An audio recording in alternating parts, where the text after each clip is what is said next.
I am going to pose a very challenging question to you, and it's going to be hard for you to answer this question. And I'm not sure if you're going to be able to answer this question. And I'm going to tell you it's okay. It's okay if you cannot answer this question. You are not alone. So the question is this: are you legal in your AAC practice in the schools? So if you're working with children using AAC devices in the schools, you're going to experience firsthand there's a discord between the law and what is current practice. So the relationship between the law and practice in AAC is a very clunky one. Today, we're in the middle of a law to practice leg. What's happening is our laws are ahead of our practice. So in this case, our scientific knowledge of best practices in AAC and how to implement the best practices in AAC is falling far behind what the legal expectations are. If you told me today that you are implementing evidence-based practice in AAC, I'd respond that you are either unconsciously or consciously lying. There simply are insufficient studies to demonstrate what best practice looks like in the public schools. Instead, right now, we're engaging in something known as research-based practice. It's not evidence-based practice. It's research-based in that we base it on some theory. We base it on implementation methods from other fields, such as early intervention. We base it on small studies that involve less children that you have fingers. And these studies are largely subjective and qualitative in nature. There's no gold standard studies that we're drawing from with large numbers of participants where there's a randomly controlled trial in which there's an alternate intervention variable that's being studied in a non-biased manner. That's not what's happening in our AAC research. It is slim pickings. So we're taking these small case studies, we're taking research from other disciplines, we're taking research that's theoretical based, and we're trying to do the best we can with it. So it's not evidence-based practice. Evidence-based practice means that there were clinical efficacy studies in which you put it into practice on a clinical level, you tested it, and it was effective or it wasn't effective. That's not what we're looking at. We're looking at research-based. So it's very, very subjective. It's qualitative, what we're looking at. We're doing the best we can with the little that we have. And this is where we are in terms of our research base. It's very small. It's very unreliable. We have these expectations that are very high. Let's cover these expectations of what we're supposed to be doing Monday morning in our practice. What are the legal expectations? These expectations are based on a January 2024 24-page brief by the Department of Education. There's 4 expectations that stand out that I want to cover. So the first one is that assistive technology must be considered at every IEP or every IFSP meeting, period, for every child. So are we doing that? Check. Odds are, I think you're doing that. We're legal. We're following the law. Let's look at number 2. Schools are responsible for fully funding 100% any devices and services the team determines are necessary. So this could be low tech or high tech. Are we doing that? Many districts are. We're funding either low tech or high tech the assistive technology devices. Number 3, this is one I really like. And this says an assistive technology assessment is not a prerequisite for providing assistive technology devices and services. So in the past, there was this idea, well, this child is non-speaking. Do they need a device? Would they benefit from a device? What would be the best device for them? We have a consultant in the district, and it's going to take about a month or two for this consultant to come in and to spend a half hour, an hour with this child and determine whether the child needs a device, what that device is, what the program would be. This person that simply spends a half hour, an hour with a child. Now, to me, this is a step that just adds red tape, another bureaucratic step that moves the child a month or two further away from getting a voice. We want to give this child a voice right from day one. We do not have time for this middleman or middle lady nonsense is the way I look at it. We don't need an AAC fairy in all of our school districts that comes in and drops in and knows the child for a half hour and makes these important decisions.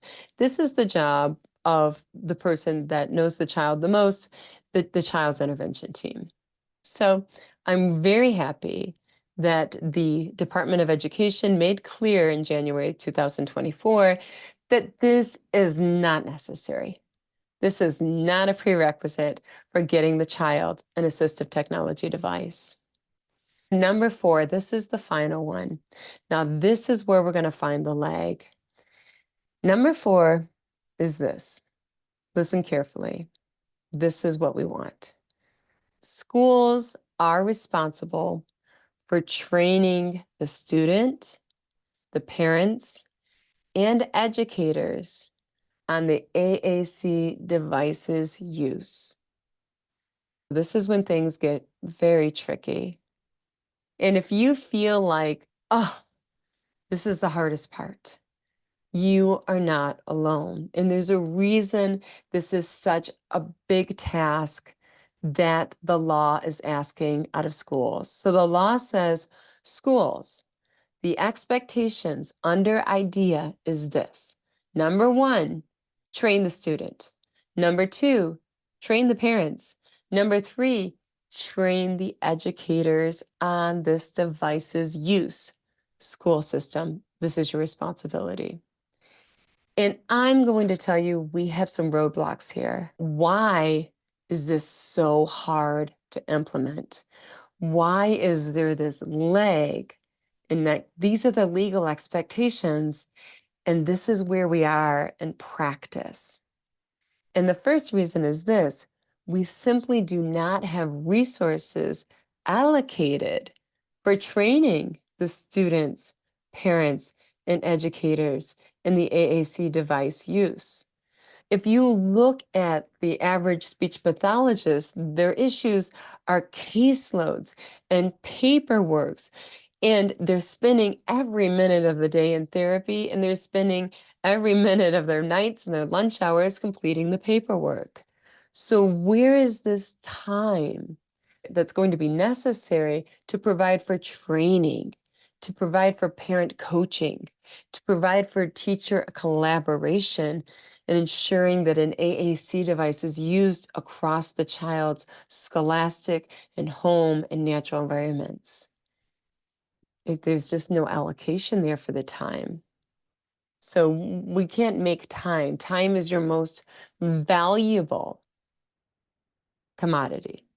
I take time very seriously, which is why I'm a member of the SIS membership, because I need to save time. That's why even though I'm a fitness instructor, I go to Orange Theory. Time is my most valuable commodity.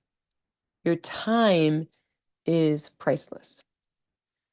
That's one issue. We do not have time within our schedules allocated for trainings. Number 2, the second big barrier for putting this legal precedence into practice is that we do not know what strategies are effective in implementing AAC in a classroom environment, in a home environment, even in the therapeutic environment. As I mentioned before, we have slim pickings when it comes to AAC research.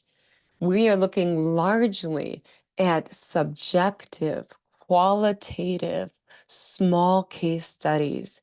Many of these studies, we're talking about less than 5 children are studied in them. So our data to tell us what is evidence-based, which strategies are effective, which strategies aren't effective, we really are not clear on that. So that's why we can't say we're doing evidence-based practice. We don't have the efficacy research really in which we're comparing approaches in a manner which is non-biased and a manner which is under random assignment. We don't have that research. So we can't walk around and saying this is evidence-based practice.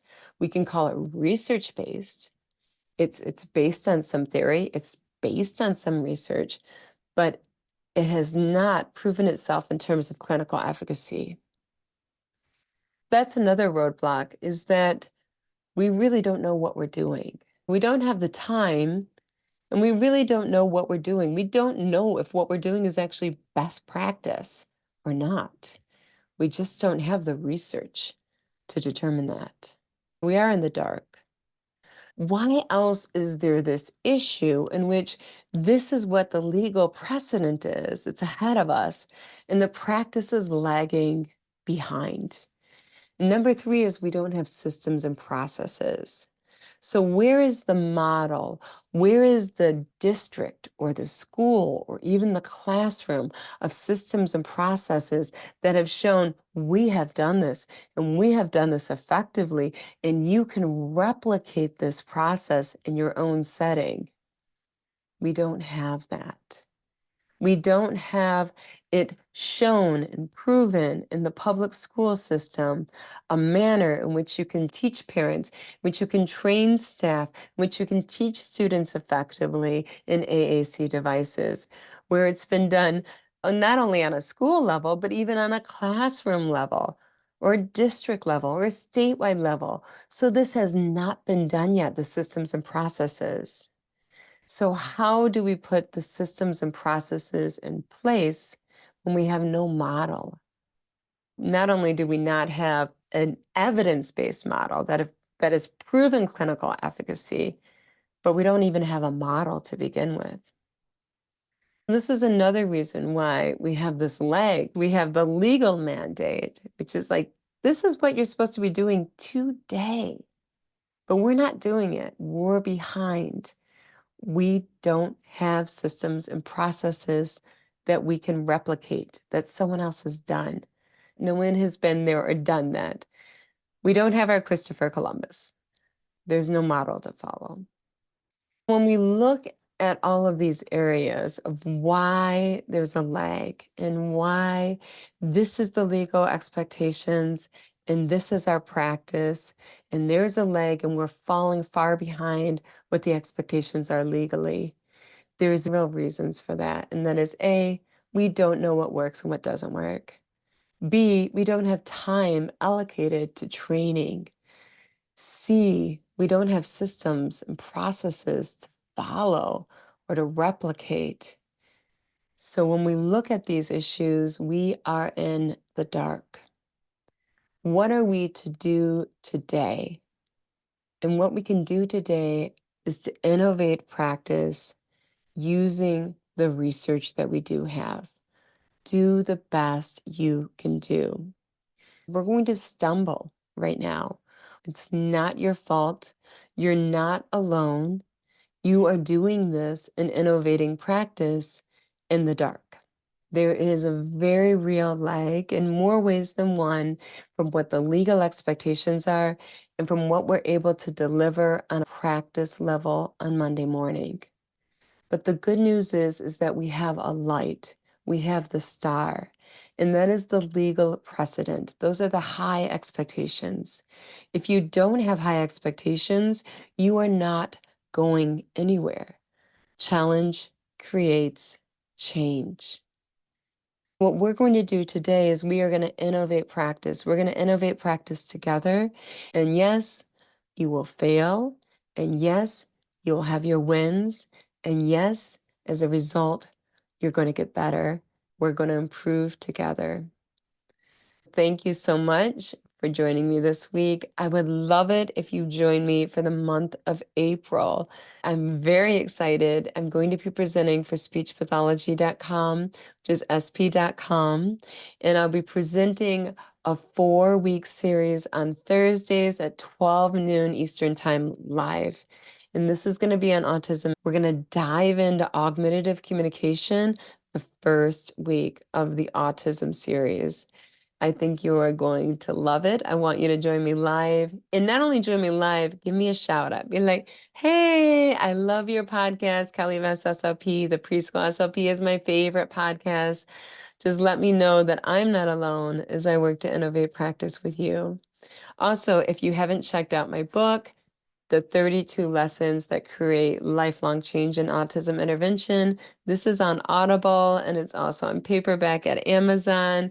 This is in a case study sort of format in which I share very, very short vignettes of experiences in 20 years of working with children with autism. I think you're really going to love that, especially if you just listen to it. That won't take much of your time at all. Keep your eyes on the light and having high expectations. We're going to roll up our sleeves and we're going to make the world a better place, one child at a time. You are always going to be first.